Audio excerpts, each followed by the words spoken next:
प्यारे विद्यार्थियों, आप सभी को मेरा नमस्कार।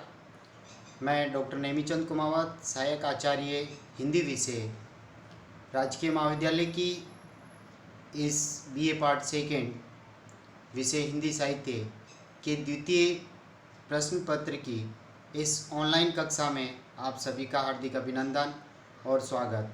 प्रिय विद्यार्थियों, पिछले ऑनलाइन कक्षाओं में मैंने पाठ्यक्रम पर विस्तार से चर्चा की है कि हिंदी विषय के इस द्वितीय प्रश्न पत्र का क्या पाठ्यक्रम है, जो 3 पुस्तकें लागू की गई है, नाटक, निबंध और एकांकी, जिसको अब बार बार बताने की आवश्यकता नहीं है, अब आपको याद हो गया होगा। और पिछले ऑनलाइन कक्षाओं में हमने जो नाटक, एकांकी और निबंध के जो साहित्य का इतिहास है, इन तीनों विधाओं का, उनके बारे में भी विस्तार से आपसे चर्चा की है कि 16 अंकों का इन पर आपका प्रश्न होगा, जैसे हिंदी निबंध का उद्भव और विकास, या फिर निबंध की प्रमुख शैलियाँ, या फिर निबंध के प्रकार। इसी तरह से एकांकी का उद्भव और विकास, एकांकी के तत्व, एकांकी के प्रकार, जो आप इन तीनों को आप पिछली ऑनलाइन कक्षा में पढ़ चुके हैं। और नाटक का उद्भव और विकास को भी आप पिछली 3 ऑनलाइन कक्षाओं में पढ़ा है। और अभी लास्ट की एक ऑनलाइन कक्षा में आपने नाटक के प्रमुख तत्वों पर हमने जो चर्चा की थी, जिसमें नाटक का अर्थ, नाटक के क्या क्या लक्षण होते हैं, क्या क्या विशेषताएं होती है, और साथ ही नाटक के में जो 5 अर्थ प्रकृतियाँ कार्य करती हैं, बीज, बिंदु, पताका, बीज, बिंदु, पताका, प्रकृति और कार्य, इन पाँचों पर हमने पिछली ऑनलाइन कक्षाओं में आपने विस्तार से पढ़ा है। और साथ ही नाटक की कथा वस्तु में 4 कार्य अवस्थाएं होती है, आरंभ, आरंभ के बाद में प्रयत्न, पर्याप्ताशा, नियताप्ति और फलागम। इन पांचों को भी आपने विस्तार से पढ़ा है। हम पीछे चल के इसको देख सकते हैं कि आपकी जो ये कक्षा आरंभ हुई थी, पिछली ऑनलाइन कक्षा, जिसमें नाटक का यहाँ पर आपने अर्थ देखा है कि नाटक का अर्थ होता है अभिनय करना, और संस्कृत की नट धातु से बना, और ये संस्कृत के रूपक और अंग्रेजी के ड्रामा शब्द का पर्यायवाची है। और जिसमें नाटक में 5 अर्थ प्रकृतियाँ, बीज, बिंदु, पताका, प्रकृति और कार्य को आप पिछली ऑनलाइन कक्षा में पढ़ चुके हैं। साथ ही हमने ये भी पढ़ा है 5 कार्य अवस्थाओं को, आरंभ, प्रयत्न, पर्याप्ताशा, नियताप्ति और फलागम।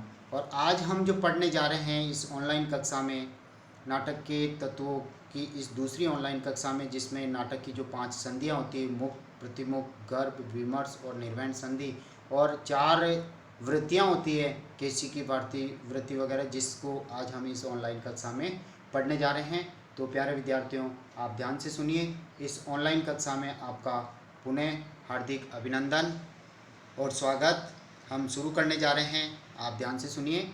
नाटक की 5 संधियाँ, यानी मैंने पिछली ऑनलाइन कक्षा में भी आपको बताया था कि ये जो 5 अर्थ प्रकृतियाँ होती है, जो कथानक के अभिष्ट लक्ष्य तक, कथानक को अभिष्ट लक्ष्य तक ले जाने वाली नाटक की 5 कार्यावस्थाएं हैं, यानी जो कथानक को आगे बढ़ाती है, जैसे आरंभ, प्रयत्न, पर्याप्ताशा, नियताप्ति और फलागम, ये 5 कार्यावस्थाएं। और इसी तरह से 5 अर्थ प्रकृतियों को जो पिछले ऑनलाइन कक्षा में आपने पढ़ा है, बीज, बिंदु, पताका, प्रकृति और कार्य। इन अर्थ प्रकृतियों और कार्य अवस्थाओं को जोड़ना, इनमें अन्विति बैठाना, इनमें मेल कराना, ये कार्य करती है संधि। तो देखिए, इन कार्य अवस्थाओं में किसी एक प्रयोजन यानी अन्विति को दूसरे प्रयोजन यानी अन्विति से जोड़ने वाला संबंध संधि कहलाता है। यानी इन अर्थ प्रकृतियों और कार्य अवस्थाओं को जोड़ने वाला तत्व संधि कहलाएगा। अर्थात संधि ही कथानक के विविध अंगों को, अंशों को जोड़ती है, उनमें मिलन कराती है, उनमें मेल कराती है। और ये नाटक में 5 प्रकार की संधियाँ कार्य करती हैं। तो इन 5 संधियों को देखिए, क्योंकि आपके प्रश्न इस तरह से आ सकता है कि नाटक की अर्थ प्रकृतियों और कार्य अवस्थाओं पर विस्तार से प्रकाश डालिए, या फिर नाटक की संधियों और वृत्तियों पर विस्तार से प्रकाश डालिए। 2 प्रश्न बन सकते हैं आपके। और या फिर एक ही प्रश्न हो सकता है कि नाटक में जो विविध प्रकार की अर्थ प्रकृतियाँ, कार्यावस्थाएँ, संधियाँ और वृत्तियाँ होती हैं, उन पर विस्तार से प्रकाश डालिए। तो इन सभी का समाधान आपको एक ही प्रश्न के उत्तर में आपको करके लिखना है, तो आपके पूरे से पूरे अंक आ सकते हैं। देखिए हम आगे बढ़ते हैं। नाटक की जो 5 संधियाँ, उसमें पहली है मुख संधि। ये बीज नामक कार्य प्रकृति, बीज नामक अर्थ प्रकृति और आरंभ नामक कार्य अवस्था को जोड़ने से उत्पन्न होती है। मुख संधि नाटक के कथानक का वह स्थल है जहाँ से विविध उपकथाओं, रसों और वस्तुओं की उद्भावना होती है। उद्भावना का तात्पर्य जन्म, यानी विविध सहायक कथाएं यहाँ से जन्म लेती हैं। बीज और आरंभ, बीज नामक अर्थ प्रकृति और आरंभ नामक कार्य अवस्था के मिलन से विविध उपकथाओं का जन्म होता है, विविध रसों का जन्म होता है और विविध वस्तु वर्णन की उद्भावनाएं, कल्पनाएं वहाँ से आरंभ होने लग जाती है। तो ये तो होती है मुख संधि, जहाँ से सारी चीज़ें एक साथ जन्म लेकर के आगे बढ़ती है। फिर है प्रतिमुख संधि, यानी जो अर्थ प्रकृति है, बीज के बाद में दूसरी बिंदु, और जो कार्य प्रकृति है, पहली प्रारंभ, उसके बाद में प्रयत्न। यानी प्रारंभ में जब फल प्राप्ति की एक तरह से उत्सुकता बढ़ती है और प्रयत्न में उस फल को यानी उद्देश्यों को प्राप्त करने के लिए कुछ प्रयत्न किए जाते हैं। तो इस और बिंदु, यानी जब कोई कथा समाप्त हो रही है तो मुख्य कथा वहाँ फैल जाती है।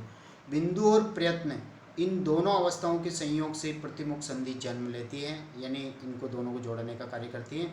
और ये नाटक की कथा का वह अंश है जहाँ पर बीज थोड़ा लक्ष्य हो और थोड़ा अलक्ष्य हो। यानी कहने का तात्पर्य, जब कथा जब आरंभ होती है बीज रूप में, तो वो बीज धीरे धीरे अंकुरित होता है और हल्का सा अंकुरित होता हुआ हल्का सा अंकुरित नहीं होता हुआ दिखे, यानी कथा स्पष्ट रूप से आगे बढ़ती हुई न दिख पाए। और ये बिंदु और प्रयत्न की बीच की स्थिति कही जाती है। नाटक की जो तीसरी संधि है वो है गर्भ संधि। ये पताका अर्थ प्रकृति, यानी नाटक की 3 अर्थ प्रकृतियाँ मैंने अभी भी बताई हैं, 5, जिनमें से पहले आपने बिंदु को देख लिया, बीज, बिंदु और तीसरी पताका। इसी तरह से नाटक की 4 कार्यावस्थाएं, आरंभ, प्रयत्न और पर्याप्ताशा तीसरी। तो पताका अर्थ प्रकृति और पर्याप्ताशा नामक कार्य अवस्था के संयोग से स्वतः ही सिद्ध होने वाली संधि है गर्भ संधि, जो फल प्राप्ति में अनिश्चितता से भरी रहती है। इस संधि में किंचित प्रकाशित हुए बीज का बार बार आविर्भाव होना, यानी कथा बार बार प्रकट होती है, कभी कभी वो लुप्त होती है, अनिश्चित की स्थिति रहती है, और उसका अन्वेषण, उसकी खोज बार बार होती है।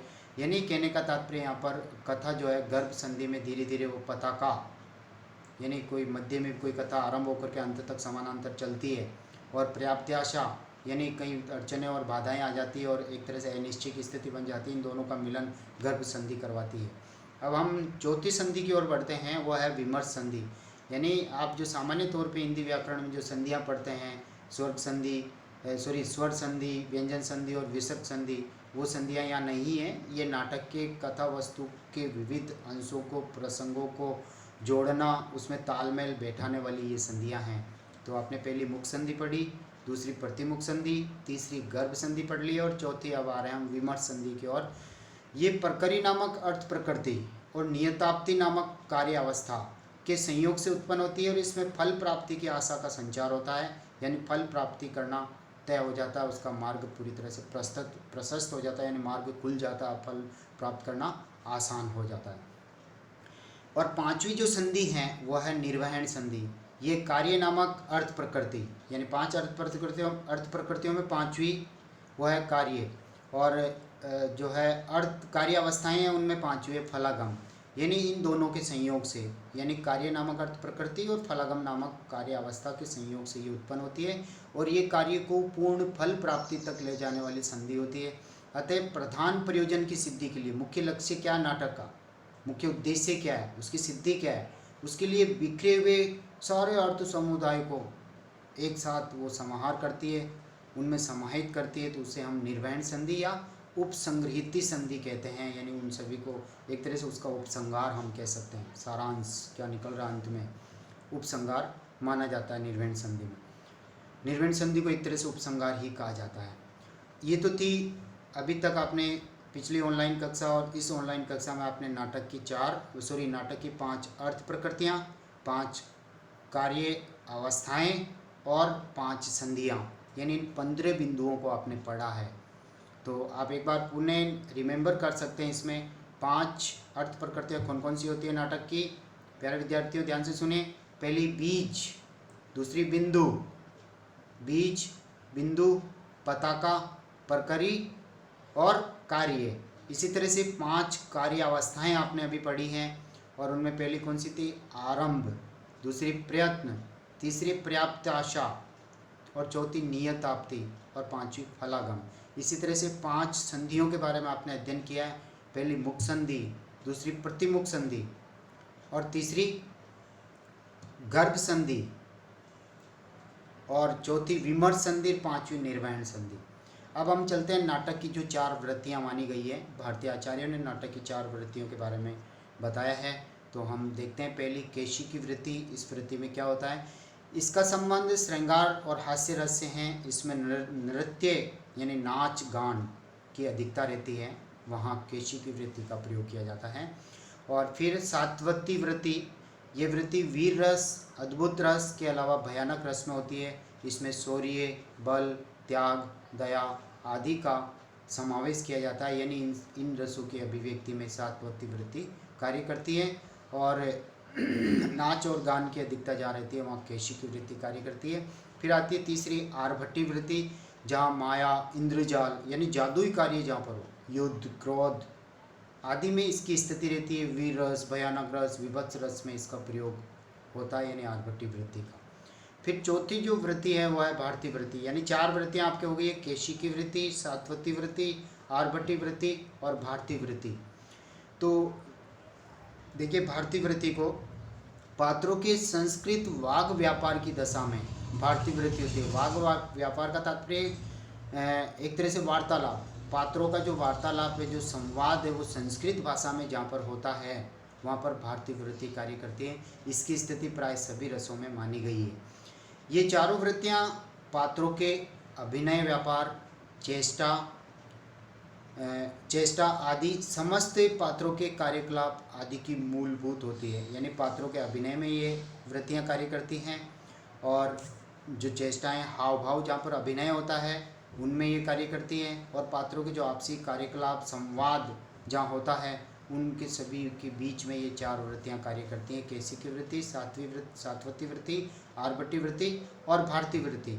तो प्यारे विद्यार्थियों, जब आपके नाटक के प्रमुख तत्वों पर जब ये इस तरह का प्रश्न आता है कि नाटक के कथानक में कार्य करने वाली 5 अर्थ प्रकृतियों, 5 कार्यावस्थाओं, 5 संधियों और 4 वृत्तियों के बारे में विस्तार से प्रकाश डालिए।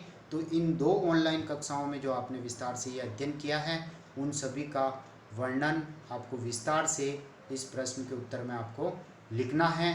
तभी आपके पूरे में से पूरे 16 अंकों का ये प्रश्न है और 16 में से 16 आपके आ सकते हैं। आज की इस ऑनलाइन कक्षा को हम यहीं समाप्त करते हैं। जय हिंद, जय भारत।